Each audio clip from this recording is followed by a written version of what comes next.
Hey, what's going on, guys? NSZ85 back with another video. This is actually going to be part of a series where I'm going to go over all of my builds, most of my builds, and go over the components, mostly just because I haven't made any videos in quite some time and I want to bring you guys up to speed on where I am and what I've chosen for each build.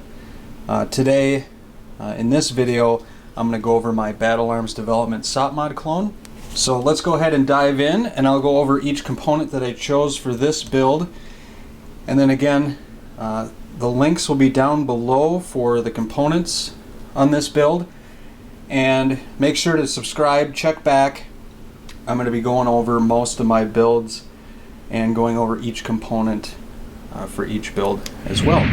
Alright, so let's go ahead and dive in and talk about my Battle Arms Development SOPMOD clone that I did.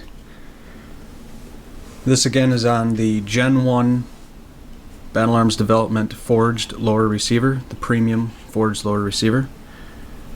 And I have a dedicated video going over this lower receiver specifically and what makes it premium or a little bit better than your typical forged lower receiver. Some people don't want to pay for it, some people do. That's the great thing about building your own rifle, is that you can choose to pay for what you want and what you don't want to. The story behind this was my brother-in-law, I call him my brother. He served combat infantry and did 3 tours. He was in, I don't know, some nasty areas, but I kind of wanted to build a rifle that was similar to the one that he had. So that's why I built this one. And I did a couple enhancements that just to make it kind of tuned to how I like, but for the most part, aesthetically, functionally, it's pretty much how his was. The lower parts kit I used was a Stag lower parts kit. It's got your standard trigger guard, standard grip. I do have the Battle Arms Development Badass ST. They do have the notch cutout and the markings, so you can use without having to shave the lawyer pin, so you can use their safety. The trigger is a Geissele Super Semi-Auto, and that's actually part of the SOPMOD kit now. Someone will correct me if I'm wrong, but I'm 99% sure that I'm correct on that. The pins, the Battle Arms Development Enhanced Pin Set, the EPS. I also have a specific video on those and the installation. Really nice pin set. Stock B5 Systems Enhanced SOPMOD. And of course, you guys know me. Stake that castle nut. Stake it and stake it good. The magazine release is Forward Controls Design EMR.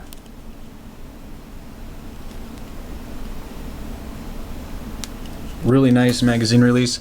I have this on almost all my builds, almost all of them, and I can tell you that when I use one that doesn't have it, there's a big difference. Same with the Badass ST. If I ever use a rifle that doesn't have one, huge difference. Difference in the negative. I certainly really like this. I really like this. So that's pretty much the lower. I just have a standard H1 buffer, standard buffer spring in this. A lot of people ask me what this is for. A lot of times you'll see thick rubber bands. In this case, it's just a Velcro strap. Basically, it's just to make it look more true to what my brother-in-law carried. You can put glow sticks Back here, other things. That's basically what it's for. When you see that, it's just to carry extra things. Sometimes it's to stop this thing from rattling. That's it. Okay, so that's the lower. The upper, I did not build the upper. The upper is an LMT 14.5 inch upper. I bought this from Vernier Arms. It did not come with the handguards.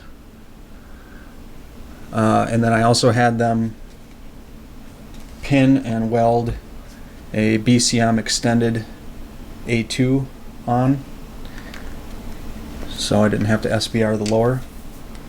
They did a really nice job on this. Looks great. The rail is the Knights Armament rail system. These are Knights Armament. The vertical grip is Knights Armament. The flashlight is a Surefire. I don't remember the exact model, but it is true to the SOPMOD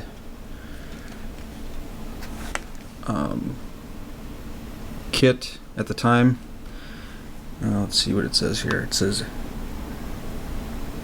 A494415. I have the Trijicon ACOG on top, and then the Maytech backup iron sight with the Battle Arms development improved attachment. Just a standard bolt carrier group and charging handle from LMT, and that is basically it for the upper. I'll put this together and give you a solid weight. I do have a sling. I have a Blue Force Gear Vickers sling.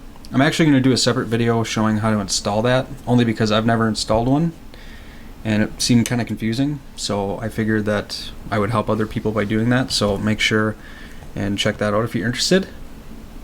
So let's go ahead and pop the upper back on the lower and get a weight on this. This will be an unloaded weight, of course.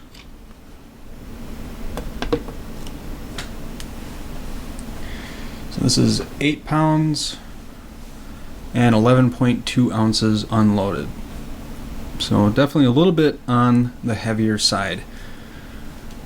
So hopefully you guys enjoyed this video, going a little bit over my SOPMOD clone. I'll have links down below to, if you guys are interested in checking out these components, I'll have links on where you can get them.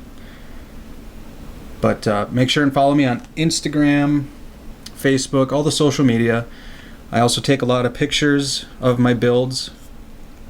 So Instagram is where I post quite a few of those. So if you have any questions, comments, or concerns, leave them down below, and I'll catch you again soon. See you later.